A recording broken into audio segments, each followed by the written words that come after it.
Hi, this is Tim of the 1916 Company. Welcome and thanks for logging on. If you love this watch, email me, Team Mosso at the1916company.com for purchase pricing and availability questions regarding this watch.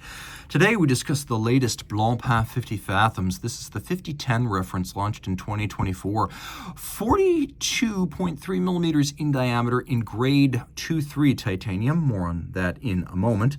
The watch measures 14.6 millimeters thick for measuring just the case lug to lug, 48.5 millimeters, 53.2 from end link to end link. That's the total distance across the wrist with a quirky 21.5 millimeter spacing between the lugs and the use of hex screws and bars to fix the bracelet to the case. A more expensive way than spring bars, but also more premium and secure. I'm happy to see it. Taking a look at the clasp now, it's a twin trigger release and a double fold, so both triggers have to be pressed to open it up. It can't fly open inadvertently. Throw it on the wrist. My wrist is 16 centimeters circumference. I think this wears beautifully. I would say that it wears great on a 16 centimeter circumference wrist, maybe even 15. But I'll let you be the judge of that. There's your cuff shot for the sleeve. Here's your down the barrel, which shows you that the lugs are inboard of the edge of my wrist. And then here's the over the top, which tends to exaggerate the width of the watch across the wrist.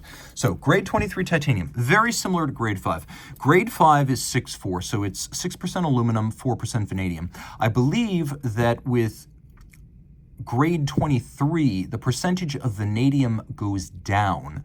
And what happens is that it makes it more corrosion resistant, which is why, among other things, it's used as the preferred grade for medical inserts. It's also less bioreactive for that reason. So grade 23, basically just as hard and resilient as grade 5, but even just a little bit less to react with body fluids, oils on the skin, and less likely to form an oxide layer.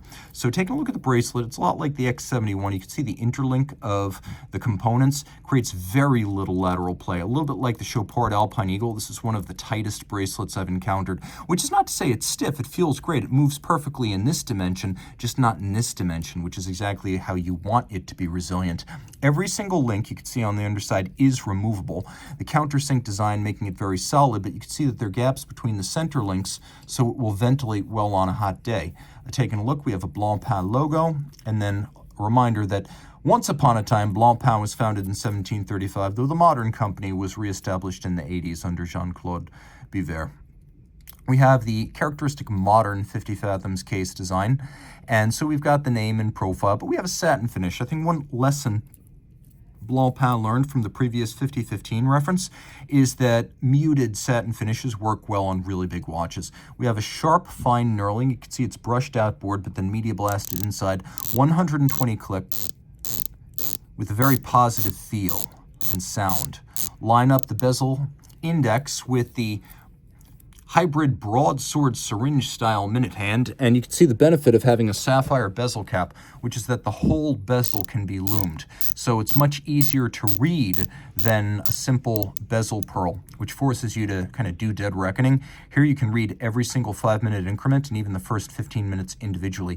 You'll also notice one of the reasons why they don't replace an index or a numeral on this watch with the date window is that you get all of the indices and numerals when it is dark, making it easier to form a reference point, and the seconds hand is loomed, which should be a rule on dive watches, but for some reason isn't universal. You can also see this sapphire cap, which has been a feature of the 50 Fathoms since the 2003 50th anniversary model. It is cambered, so it looks much more expensive than the simply flat sapphires on watches from IWC, Bremont, and Grand Seiko over the years. The dial does feature a little date, and there is a quick set for that date, but Blancpain now notes that there is a secured mechanism in the caliber, so it won't allow you to damage it by trying to use the quick set at night. Here you can see the quick set in action, and here you can see hacking seconds where the seconds hand stops. Turn it all over, and you can see a rotor that's designed to echo that used on the original 50 Fathoms, which was launched in the 1950s. It's made of 18-karat gold, but it's both blackened and natural tone. We have a combination of media blast, satin, and then on the edge mirror beveling. It looks great. Automatic winding, 3 barrels, 120-hour power reserve, 4 hertz beat rate, 6 position adjustment, 35 joules. It features a free-sprung balance for shock resistance and precise adjustment and an anti-magnetic silicone hairspring. Though the finishing is mechanically applied by a high-tech process, this applied finish, as you can see, creates very convincing broad, rounded, and mirrored bevels, which I adore. And I also like the beveling within the jewel and screw sinks, the polishing of the screw heads, and the snailing across the bridges. It's a very different look than Côte de Genève, and in my opinion, it's more suited to this utilitarian-style watch. You can also see solarization of the ratchet wheel atop the barrel, which I absolutely adore.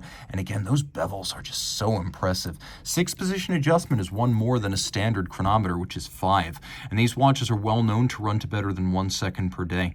300 meters water resistant, and I know 300 is not 1,000. Just press the I believe button. Everyone does it. But this really is my favorite family of dive watches. Reach out to Team Mosso at the 1916company.com for purchase and pricing details.